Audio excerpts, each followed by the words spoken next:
A gente volta agora a Brasília porque o Congresso Nacional se reuniu nesta segunda-feira para analisar a Lei de Diretrizes Orçamentárias para 2023. O Bruno Pinheiro acompanha ao vivo. A LDO foi votada, Bruno? Boa noite.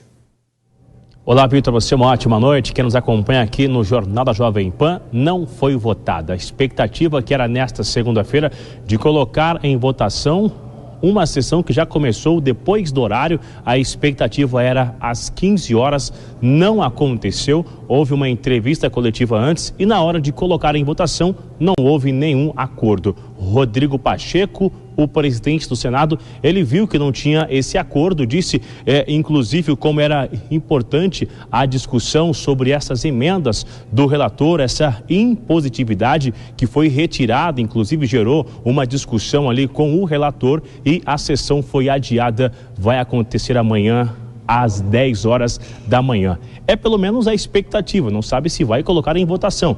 Mas antes de colocar em votação, haverá uma segunda reunião com os líderes para tentar amarrar certinho essa negociação e quando chegar aqui ser colocado em votação. Em relação a esse orçamento secreto, a RP9, como ficou conhecido de orçamento secreto, para repassar aos estados, aos municípios, é uma grande discussão. Rodrigo Pacheco chegou a falar sobre isso um pouco mais cedo. Vamos ouvir. Eu avalio positivamente, já de algum tempo eu havia falado a respeito disso. A impositividade pode ser algo útil em termos de emendas, e o é em relação às emendas individuais e emendas de bancada, que já foram assimiladas, já há um reconhecimento geral da importância delas para o desenvolvimento de políticas nos mais diferentes rincões do Brasil.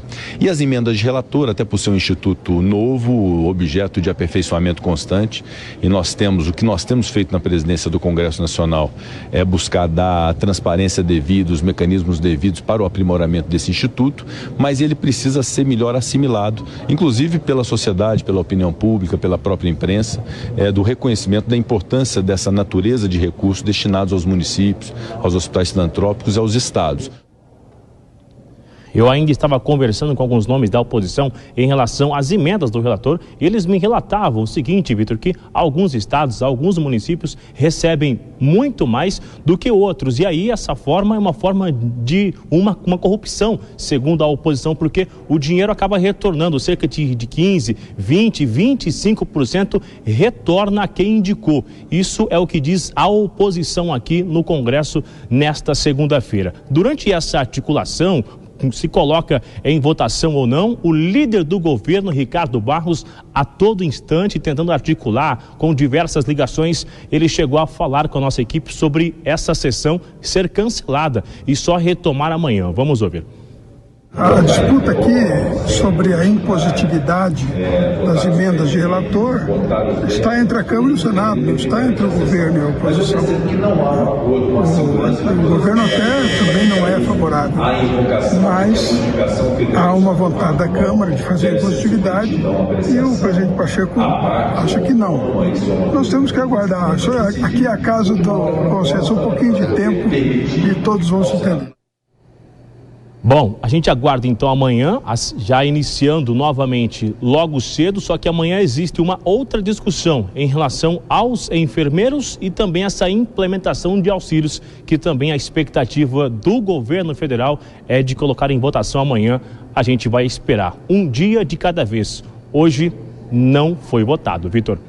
Ô Bruno, e também estavam na pauta os vetos do presidente Jair Bolsonaro, né? A previsão é que eles fossem discutidos hoje aí no Congresso.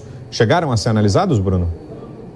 Não foram analisados e foi justamente isso, Vitor, uma discussão, porque a oposição, eles queriam colocar numa sequência inversa, colocar a lei de diretrizes orçamentárias em segundo lugar e em primeiro lugar para a discussão, realmente 11 vetos que seriam discutidos aqui, entre eles estão falando também os vetos a lei das ferrovias, também o que institui o marco legal dessa geração de renda, o sistema de compensação de energia elétrica. Ao todo seriam 11 vetos que não foram analisados. Segundo o que foi comentado, a expectativa é que sejam analisados após o recesso. Haja vista que essa já é a última semana de serviço aqui no Congresso e aí sim, na retomada, após o recesso, os vetos seriam analisados, o que não agradou à oposição. Reforçando, são 11 vetos. Então, amanhã, essa discussão sobre essa LDO,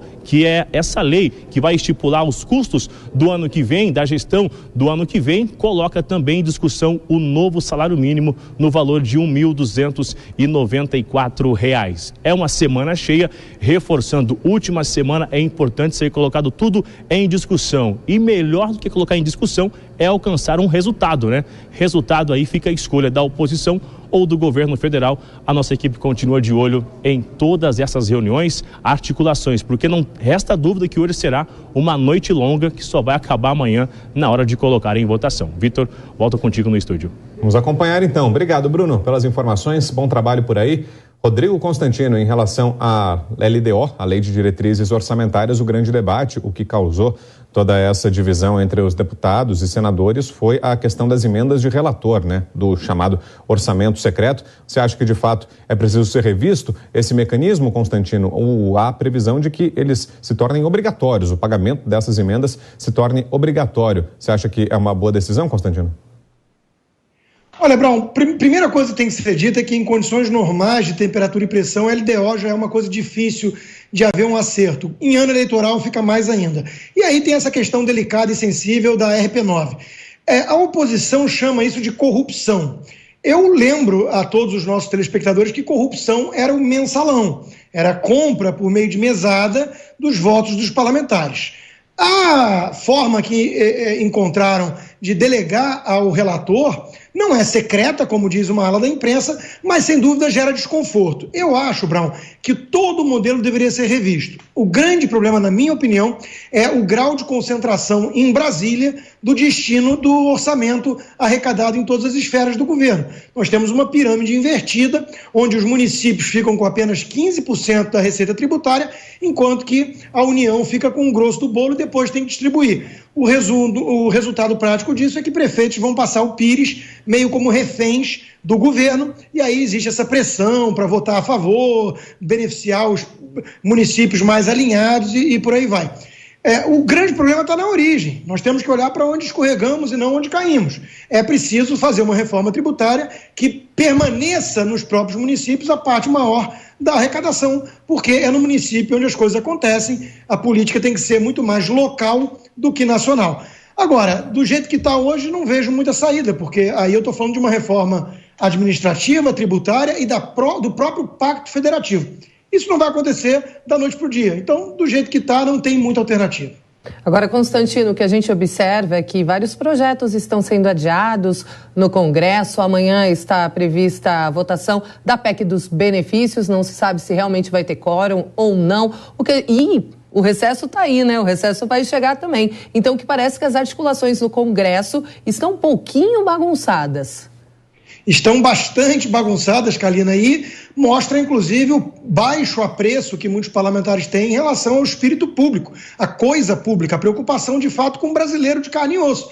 É um ano eleitoral, muita gente está discutindo exatamente isso, vai ou não vai beneficiar o candidato X ou Y, o meu ou o adversário, enquanto que a população tem carências emergenciais por conta de uma pandemia seguida de lockdowns, de decisões arbitrárias e autoritárias de muitos prefeitos e governadores, e logo depois uma guerra envolvendo países produtores de energia, que fez o preço disparar. Então, existe uma demanda premente. O governo, a União, está fazendo o seu trabalho, o seu esforço possível para mitigar esse fardo, e a turma da oposição, uma parte dela, está pensando só naquilo, nas eleições. Para mim, isso denota falta de espírito público.